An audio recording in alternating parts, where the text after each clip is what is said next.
তুমি কি বুঝাইতেছ? তুই কি বাইরে ঢুকতে না? তুমি এত নাটক কিলে শুরু করছো? তুই বাইতে না আইবা? না আইতার ন তুই কোস আর মতো মানুষ তোমার সংসার না থাকলেও চলবো তোমাকে চালো তোমার সংসার।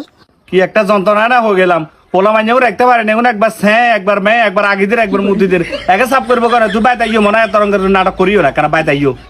হইতে সময় বাহাদুরি করো আর হলো মান্য থুই যাও আর হলো মান্য থুই যাও গো তোমাকে কিছু হলো মান্য তো থুই চলিয়েছি ওকে রাখতে হারন না যায়। তো মানুষের জামাইরা কয় না হোলা মান্যার হোলা মান্যার, অন কইছি কিছু অফারও গেছে নে। তুই এত রঙের নাটক কিলে শুরু করছো? তুই বাইতে আইও মনা, আয় আর কোনো সময় কিছু কইতাম না। তুই আগে ক বিয়ে শাদির নাম আর লইতে ন, যদি তুই বিয়ে শাদির নাম ল এটা তোমার তুই চলিয়াম হলো মান্য তুই কই দিছি তোমারে। আচ্ছা ঠিক আছে, ইঞ্জিন হর দেখা যাবো। তুমি এত ফ্যাঁ ফ্যাঁ করিও না, ইঞ্জিন হর দেখা যাবো। তো দেখা যাবো মানে ও মায় তো দেখি তোর মুখে এক কথা অন্তর এক কথা আই আইতার ন তুই তোমার হলো মান্য থাকো গো যাও। আচ্ছা ঠিক আছে যাও, আয় আর কোনো সময় বিয়ে শাদির নাম লইতাম না। তারপর কেন আল্লাহর বস্তে বাইতে আইও আর রাখতে মারি না হোলা মান্য যে অবস্থা শুরু করছে। এবার লাইনে আইস কারে কেন ওষুধ দিতে হইব ইয়ে নাই বালা মতো জানে আয় আইয়ের গায়ে হাঁড়াও। ওই সে তো ওই একটা জায়গায় তো দুর্বল, এক হোলা মান্যার দিয়ে হাসা দিছ। সবাই আইও, ঠিক আছে।